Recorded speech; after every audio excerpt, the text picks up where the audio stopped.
So today we're going to do systems of linear equations, which is something you did in Algebra 1 and Algebra 2, but we're just going to review a little bit of these skills. So a linear equation can be defined as anything in this yellow highlighted form. None of those variables are raised to a power besides 1, and the variables are x1, x sub 2, x of 3. The power up here on all of these is a power of 1. So this makes it a linear equation. And what we're going to do is we're going to take two of these linear equations to make a system. A system is a group of equations or two or more equations. And when we have two or more equations, we can get different kinds of solutions. So we can get a system of equations that has one solution. This means they intersect one time. We can have a system of equations that has no solution. They never intersect. They are parallel lines. Or we can get infinitely many solutions, which is where the two lines lie on top of each other, like this. And they're the same line, which means they are always touching, which means they are always intersecting. One key vocab word that I would like to draw your attention to is this consistent and inconsistent. So if I'm going to be consistent, it means that my system has a solution. So this would be consistent.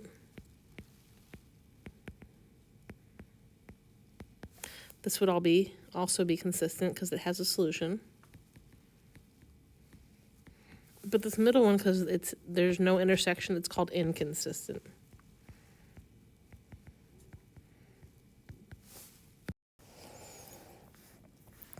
We also have being independent versus dependent.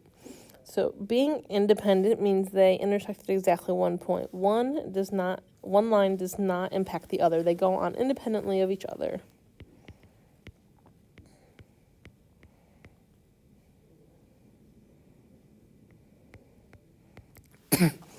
Whereas the last one, where it says consistent, these are dependent. To be infinitely many solutions, they must always be on top of each other. So if you move one line, you have to move the other one so that it is dependent. And then being inconsistent right here means there's no solutions. And because there's no solutions, they are independent of one another.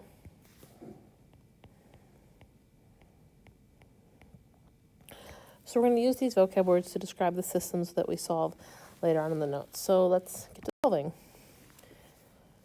So one of the methods that you have learned to solve before is what's called substitution. Substitution is where you have y or x equals something equals stuff. We'll just call it stuff. And you plug that into the other equation.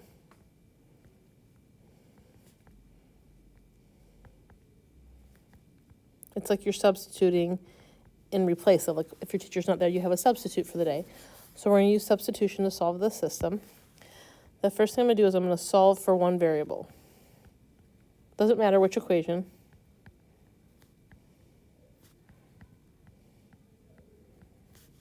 So either you get x equals or y equals. And the second one is easier because the variables have no coefficients on it. So if I add the x over,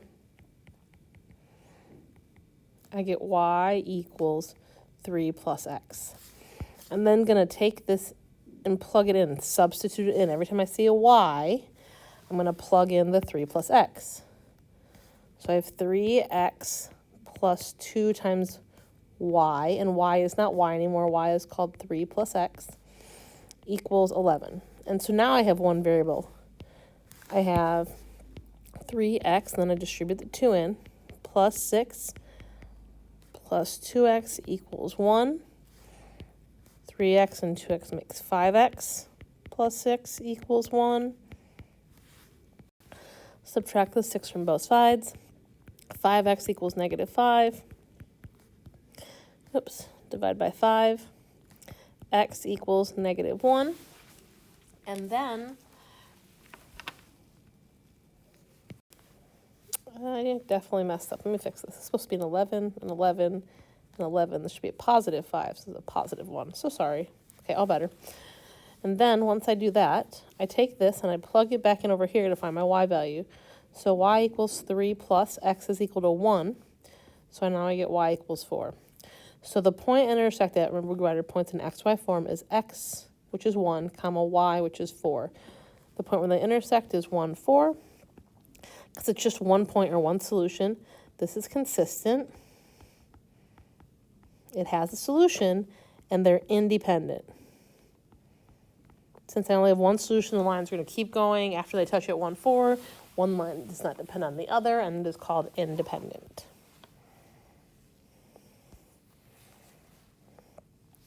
So on the next page, we're going to use elimination, which means we're going to eliminate or get rid of a variable. And to make that happen, we need to have a couple things. We're going to interchange two equations of the system, multiply and divide by some kind of non-zero coefficient, and then we're going to add or subtract and combine the equations so that we eliminate a variable. So let's try. So it says use elimination, so we got to use the method we're told.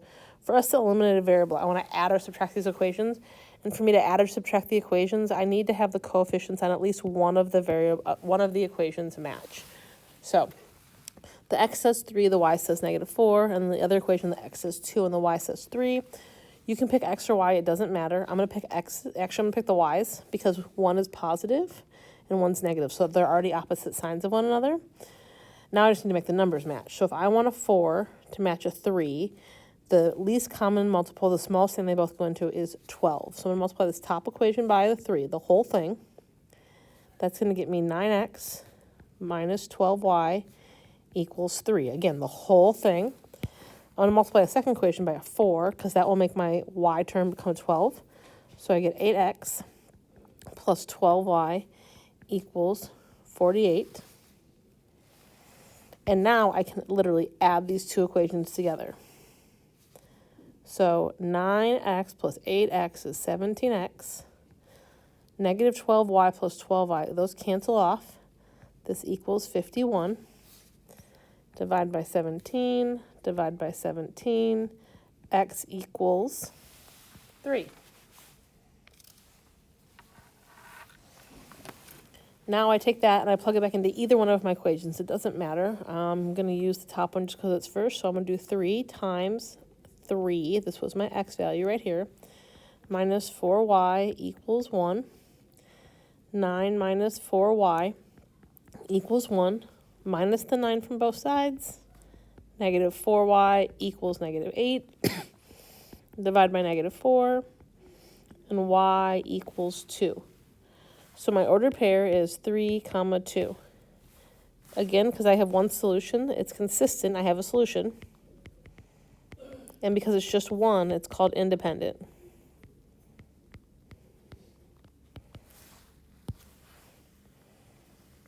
So the next one says solving an inconsistent system. So if it's inconsistent, it shouldn't have an intersection.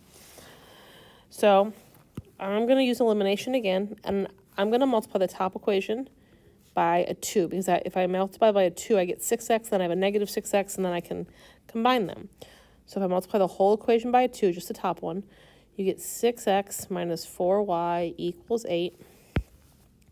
This one I'm just going to copy down, negative 6x plus 4y equals 7. And when you add these two equations together, 6x minus 6x cancels out. Negative 4y plus 4y cancels out, so this side is 0 equals 15. This is what I call a false statement. It's never true. 0 never equals 15. So since this is false, they never touch or never intersect, so there's no solution, which means it's inconsistent.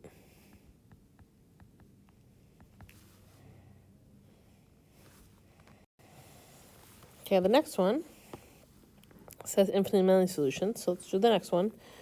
I'm going to multiply the bottom equation by a 2, so I can get my my 8 on my x's to match up. Negative 8x plus 2y equals 4. The top one I'm going to copy down. I'm going to get 8x minus 2y equals negative 4. And I'm going to add these together. And now you don't always have to do what's called elimination. When you combine or add the equations together, you could do substitution. But substitution is really good when you have x equals or y equals. And I don't have that right now. So I could have moved the negative 4 over, but It's all the same math either way. The only trick is that on the test, quiz, or whatever, homework, if it says use a certain method, you have to do that certain method because that's what they're asking you to use. Okay, anyways, back to adding the equations. So 8x plus negative 8x cancels off. Negative 2y and 2y cancel off. So I have 0 equals negative 4 and the 4 make a 0. This is a true statement. 0 always equals 0. So since you have a true statement, this is a consistent system. But oops, that's not a D, it's supposed to be a T. But it's dependent. And it's going to be infinitely many solutions.